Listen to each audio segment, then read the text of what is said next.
Well, I have to say, I didn't think this was going to be the opening question, but I'm delighted it is. I suppose Britain gave two sports that are spread across the world, and the first is football, which everyone in Europe plays. Of course, Germany's always beating England at football. Um, uh, Cricket has translated less, although it is huge in India now. I mean, there are so many people play in India that it's, I think, the second most popular team sport in the world. I love it because it was part of my growing up. My father played it, and so I grew up playing it. And because it's quite protracted, because you spend quite a lot of time sitting around having tea, it's very sociable. So you have more of a break than you do in football.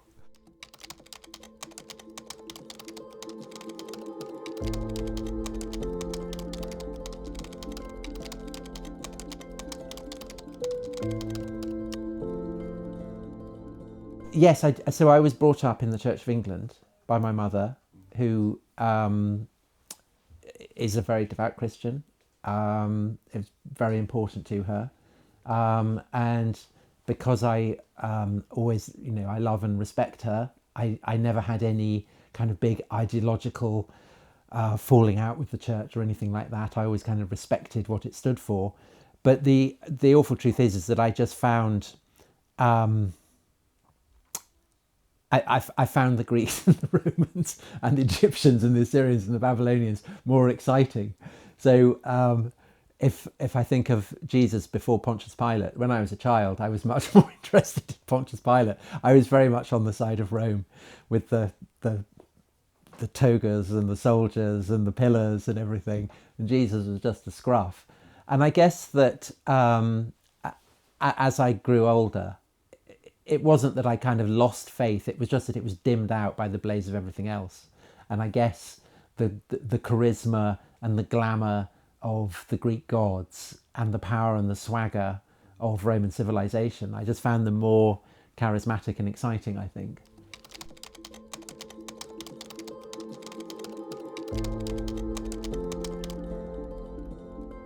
Well, I found as when I was writing books about, say, the Spartans or indeed the Romans, that the task of getting inside their heads became quite a stressful one, because the Spartans at Thermopylae, who were kind of heroes to me as a child, when you think about what their militarism was founded on, the systematic exploitation of a conquered people, the conscious attempt to breed them, to make them more servile. That's unsettling. And when I think about, Julius Caesar conquering Gaul, it said that he slaughtered 1 million and enslaved another 1 million.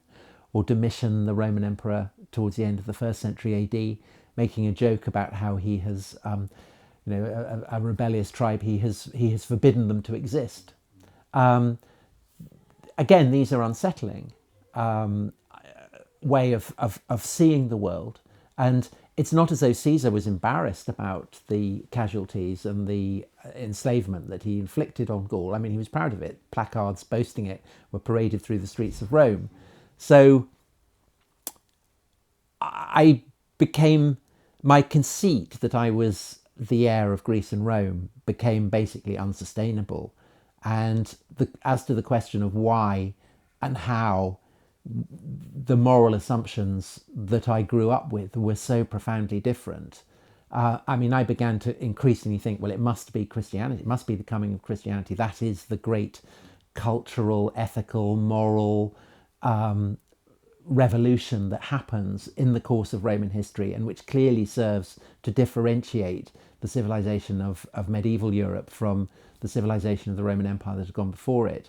And it was sharpened for me, actually, by I wrote a book on late antiquity, and with a particular focus on the origins of Islam. And I was quite skeptical about the stories that are told by Muslims about the origins of the Quran and the life of Muhammad. I mean, I kind of basically came to the conclusion that they were back projections from the 9th century onto the 7th century. And I remember giving a talk about this, and there was a Muslim woman in the audience who said, why would you do this? I mean, you would never do this to your own beliefs, to your own kind of value system.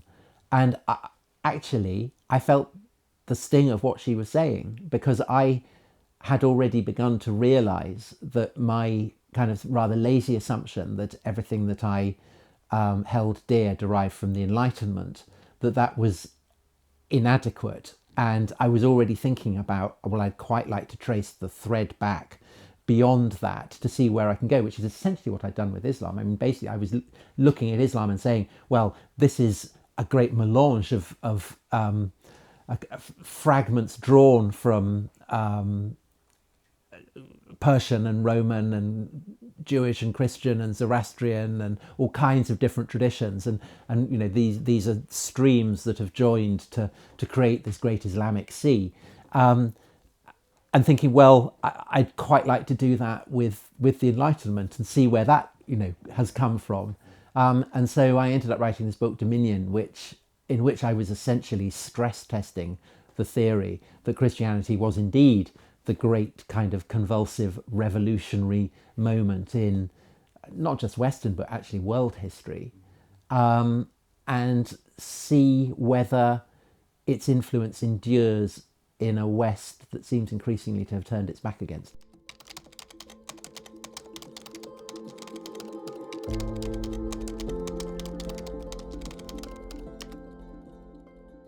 Well, in the long run, I think it has something for everyone.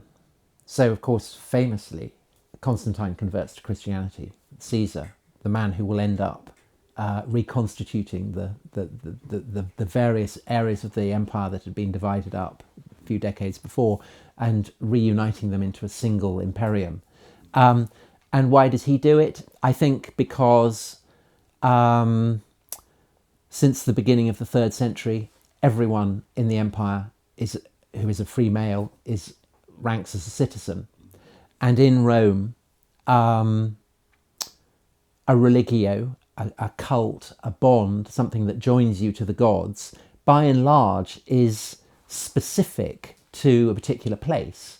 So the religiones of Rome, say, I mean, they can be kind of broadcast across the empire, but they're really specific to the locations within the capital itself. So this then creates a problem for how do you create religiones, how do you create cults that are adequate and satisfactory for people across the entire empire, to give them a common sense of identity and a common sense of union with the gods. So I think that is one issue that Constantine is kind of maybe inchoately wrestling with. But I think the other issue is that it's kind of his conceit that he wants to rule the world, and he wants a god who is a reflection of his own autocratic rule. And the idea of a single god ruling the universe as Caesar rules the world, there's an obvious appeal to that. And throughout the 3rd century, various gods had been auditioned by various emperors for that role. And Constantine himself, before the Battle of the Milvian Bridge, before which he has the great vision of the cross, he'd been auditioning various gods. He'd been auditioning Apollo and Heracles and the unconquered sun. And it's Christ who wins out. He wins the audition. And Edward Gibbon notoriously says that it is the adoption of Christianity that expedites the fall of the Roman Empire. But I think most historians now would agree that quite the opposite, that it is the construction of a Christian order that enables what remains of the Roman Empire to endure. Maybe not in the West, but certainly in the East. So that, I think, is a crucial part of why Christianity succeeds. But it's not just for the wealthy and for emperors. There's also an obvious appeal to the very poor, because Christ's message is that the last shall be first. And in a world without a welfare state, the Christian church, over the course of the centuries that follow the life of Christ, right the way up to the conversion of Constantine, are constructing, in effect, a welfare state that serves as a kind of cuckoo within the Roman imperial nest. And if you are, if you're in prison, if you're hungry, if you're a widow, if you're an orphan, the church is where you would go to get relief. And nothing like it had ever existed before. So I think any institution, and perhaps more importantly, any way of understanding the purposes of the divine and how it would interact with the mortal, that can provide such things both for the very poor and for the greatest, I mean, it's got a lot going in its favour.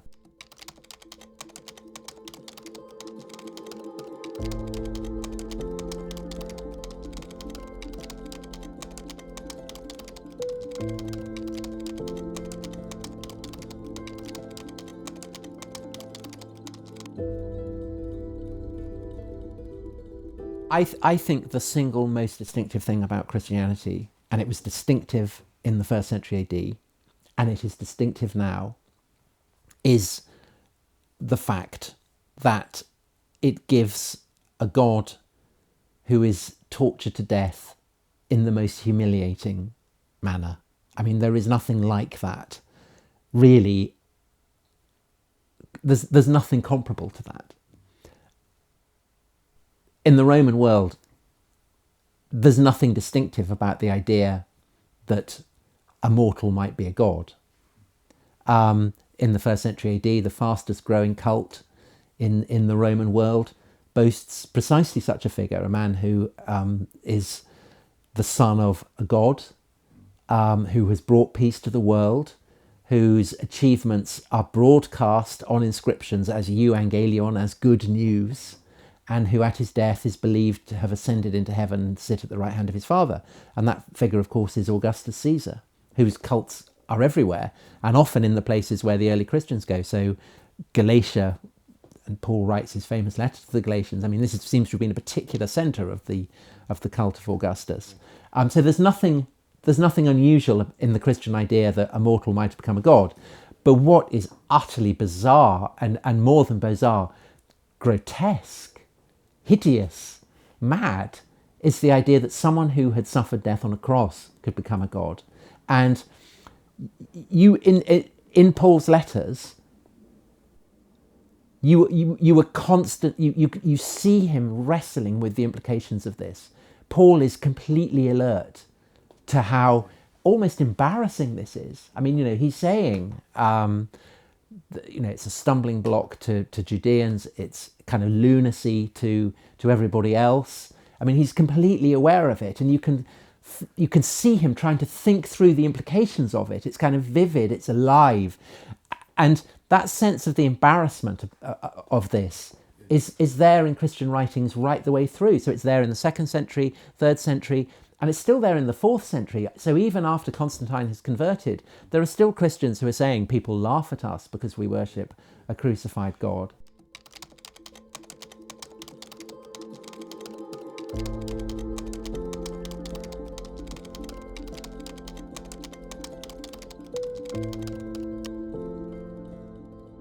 The only explanation that makes sense is that it happened, and that people then believed that he had risen from the dead. That's not to say that he did, but I think any other explanation fails Occam's razor. And I think that, I mean, we only really have Paul, because that's our only early Christian source, illustrating how someone tries to think through the implications of it. But I think it's the shock of what happens that then generates the attempts to explain it, rather than the other way around.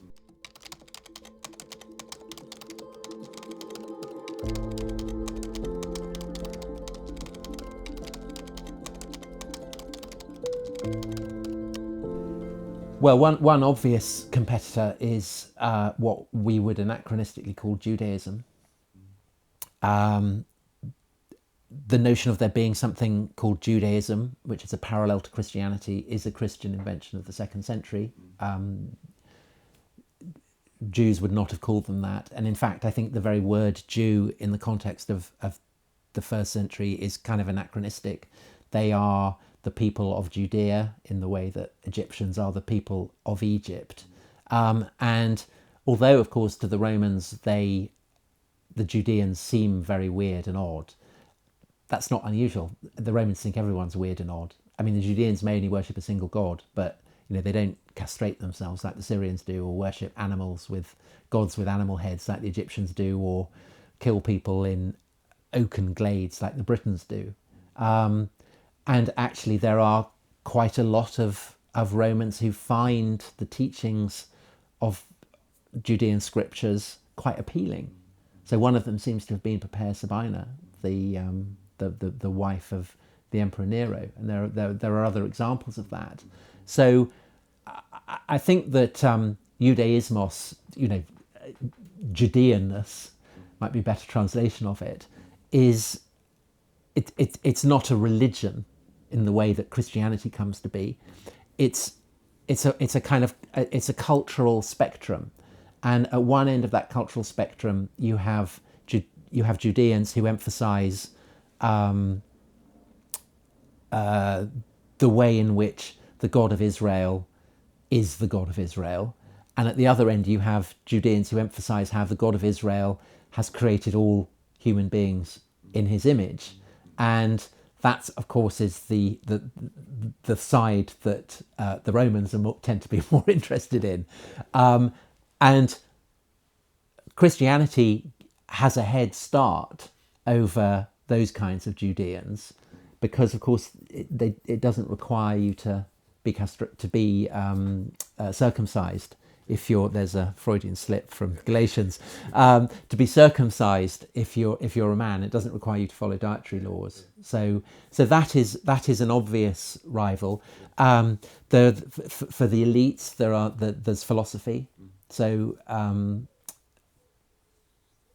philosophy remains a rival and increasingly a complement to Christianity right the way up to the 6th century and indeed after. And then I suppose the famous one that people always cite is the cult of Mithras, about which we know actually amazingly little.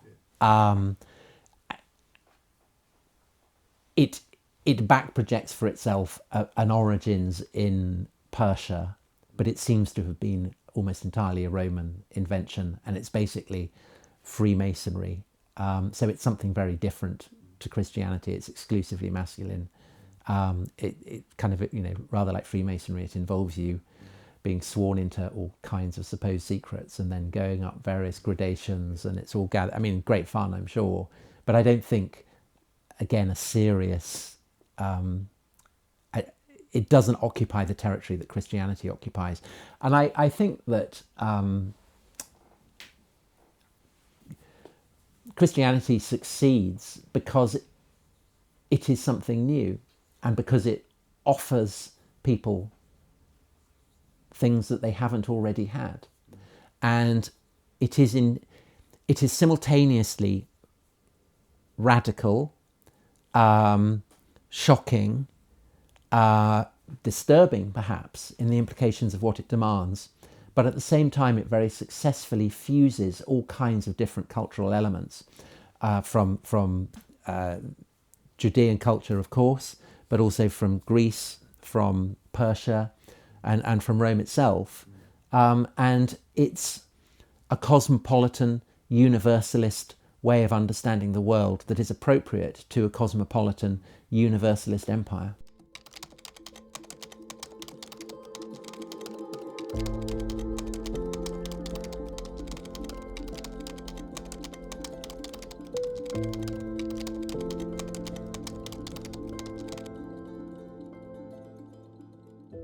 Paul is our earliest source, and it's evident from his own letters that there are, he has rivals in the early church. So it's hard to know, I think, in the immediate context of the decades that follow the death of Jesus, precisely what weight to give to his role. But it's evident from the fact that those letters are preserved that he is seen as being the crucial teacher by people in the decades that follow him, which is why so many of his letters have been preserved. And I would say that in the broad sweep of Christian history, and indeed of Western history more generally, he's the author of the most significant letters that have ever been written. And they're like a kind of depth charge that go off underneath the fabric of Roman society that just reverberate outwards, and they're still reverberating outwards to this day.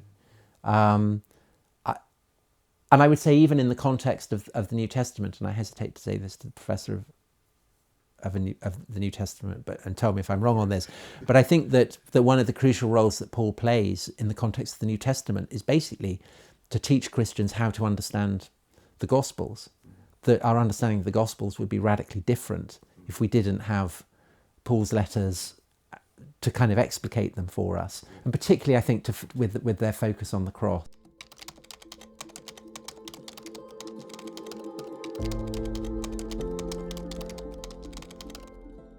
That seems to me a completely anachronistic and erroneous way of understanding it.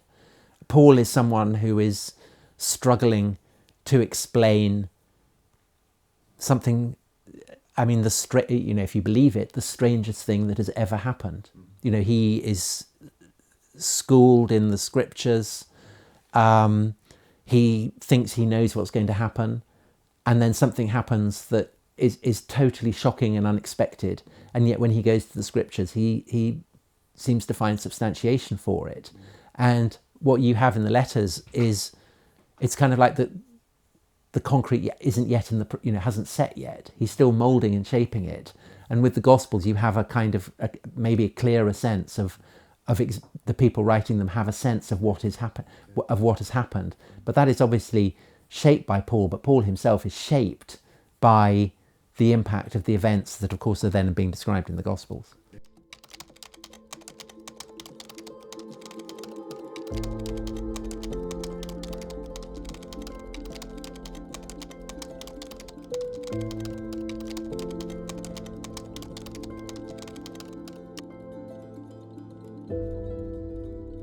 Hard to tell, again, because really we only have Paul as our evidence. And so as with the churches in Corinth or Rome, or the opponents that he's addressing in his letter to the Galatians, it's a bit like reading a speech of Cicero, where you don't have the speech that has been given by the other side. And so you have to kind of extrapolate from someone who, of course, is very party pre. I think it's clear that Paul,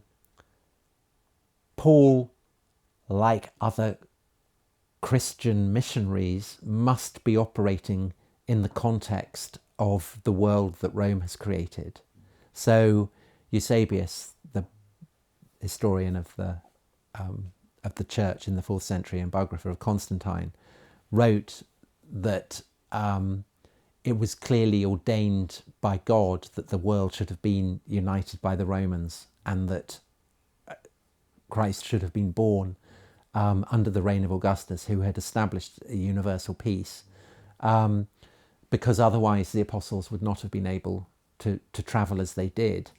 And, I mean, whether you believe in divine providence or not, Eusebius is clearly picking up on something, that in a sense the spread of the church is a consequence of the establishment of a unitary power over the entire span of the Mediterranean, and the fact that the shipping lanes have by and large have been cleared of pirates, and that Roman engineers have built this incredible network of roads. So roads have been built within living memory into the heartlands of Galatia that enable Paul to get there. And when he goes to the Aegean, he is using networks of communication that are very, very ancient, but have also been given a kind of massive upgrade by the Roman provincial authorities. So it's a bit like the way in which Islamic terrorists use the internet. It was set up by the CIA, but it's kind of being used for purposes that the CIA never intended.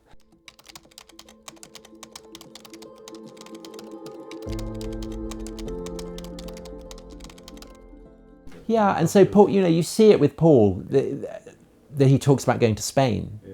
Yeah. There's clearly that sense that the whole Mediterranean has to be covered. that the gospel has to be spread from west to east. And he's thinking of it, I think, in Roman terms.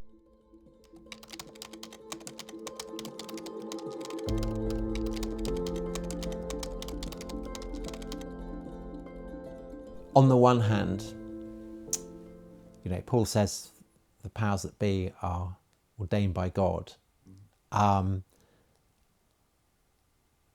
I don't think that is a kind of moral cowardice. I think it's expressive of what he recognises as being the strangest and most haunting of Christ's teaching, the idea that there is a kingdom of God that is separate from the kingdoms of the earth. So Paul is always talking about powers, isn't he? That earthly kingdoms, and presumably Rome would be included in this, definitely be included in this, are under the aegis of powers that have been overthrown by Christ's death on the cross. However that is to be understood, and again you feel Paul is kind of working with it. But I think that particularly in the letter to the Galatians, which is written against this backdrop of the cult of Caesar Augustus, you do have a sense that Paul's presentation of Christ is a kind of parody of Augustus, that it is drawing on Paul's sense of the imperial cult to amplify what is distinctive and striking and unprecedented in the euangelion that he is giving.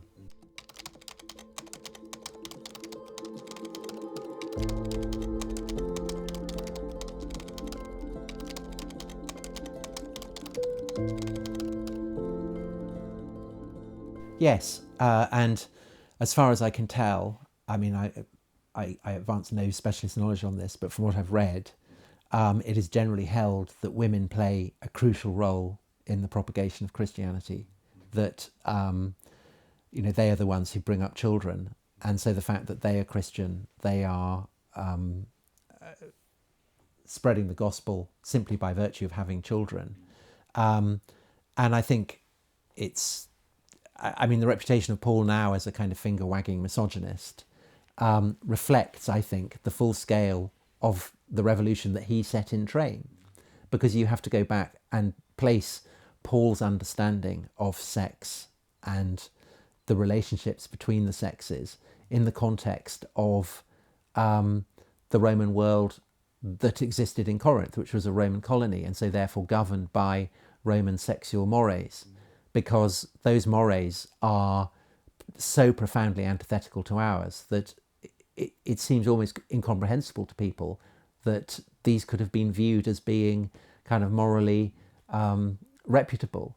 I find when I talk about them, people refuse to accept that people could possibly have believed what the Romans believed. And when I say Romans, I mean the kind of the male citizens who defined themselves pretty much against everybody else. So in our world, it's the binary is male and female, but in the Roman world, the binary is pretty much the free Roman citizen and everybody else, because the free Roman citizen, the paterfamilias, the head of the family, and a family, a familia, is not a nuclear family, it's the entire household, including slaves. They are all subordinate to him. Even a son can be killed, according to Roman tradition, on a father's say-so. And so the slaves, are absolutely there to be used. And the Romans have the same word for ejaculate as they have for urinate. And there's the sense in which slaves serve the purpose of a kind of urinal. Any parts of their body, any of their orifices can be used by the master. It doesn't matter if they're male or female, it doesn't matter if they're adult or child. They're still there to be used. And you can imagine the status of a woman in this kind of setup is pretty brutal. And what Paul is saying is, if you must marry, then the male should play the role of Christ and the woman should play the role of the church. And Christ isn't going around forcing himself sexually on the scullery maid or anything, so you mustn't. So therefore the implication of that is that you should have a lifelong monogamous relationship, which is something unprecedented, but establishes the mode of marriage that will endure for centuries and centuries and centuries, and come to completely recalibrate how people in Christian Europe understand marriage, sex, proper relationship between men and women, in a way that we still hold to this day. So I was very struck by this. When I was finishing Dominion, I was looking at the sexual revolution of the 60s and thinking, yeah, maybe it's hard to make a case that we're still governed by Christian sexual morality after the 60s. But then as I was writing the book, the Harvey Weinstein affair erupted, and the Me Too movement. And what was really striking to me, writing in the context of how Christianity had transformed Roman sexual mores, was that nobody looked at Harvey Weinstein and said, well, so what? I mean, why shouldn't he do it? He's a powerful man. Because that would be the Roman attitude. Harvey Weinstein at Miramax is the head of a familia. All of these people are his subordinates. Why shouldn't he use them any way that he wants? And the reason why is because we remain utterly saturated by assumptions about sexual propriety that ultimately derive from Paul, I think.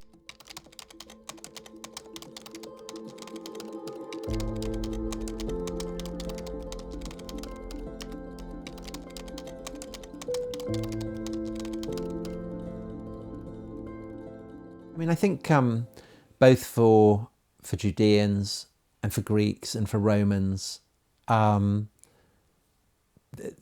afterlife, if they have a sense of it at all, is very indeterminate and shadowy and grey and pallid. And I completely think that the promise of eternal joy that Christianity offers, again, is a vital part of the package. I think the Christian understanding of the afterlife evolves quite radically over the course of its early centuries. The idea that essentially, I think to begin with, it seems to be quite closely modelled on Roman patterns of patronage. So the model of a Roman patronus, you might be allowed into the kind of the waiting hall. If you're very privileged, you might be allowed a little bit further in, but it's only the absolute elites who, of course, get to meet with the master in the very heart of the house. And that model seems to be applied to the Roman understanding of heaven. So most people, when they die, will wait in the waiting room for the day of judgment. But a martyr, if you're a martyr, then you will go straight in and you will sit with the master of the house, the master of heavens, God, at the celestial table.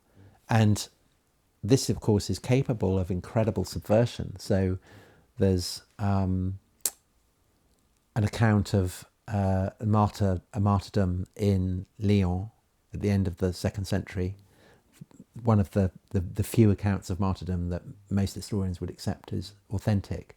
And it describes a slave girl who is named Blandina. Her mistress also dies and she isn't named, but this slave girl is the focus of the narrative. And she is described at the moment of her martyrdom as looking like Christ. And she will go straight into the heart of the domus, into the heart of the house with the Lord of the house. That's so subversive.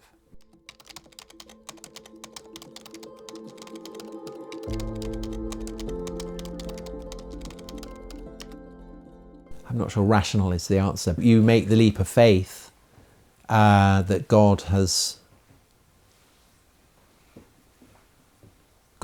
bestowed his grace on you. And if that gives you joy in a world full of pain and suffering and oppression, I can entirely understand why it would steel you to hold true to that conviction even to the point of death, particularly if you feel that by doing so you will get to join God.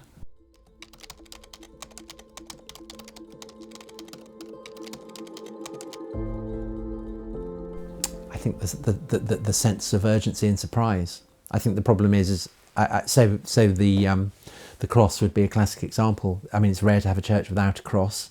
It's an emblem that everybody recognises, but perhaps we've become blind to it. And if you open yourself up to being shocked by it again, then perhaps that again in turn would open up what is shocking about Christianity.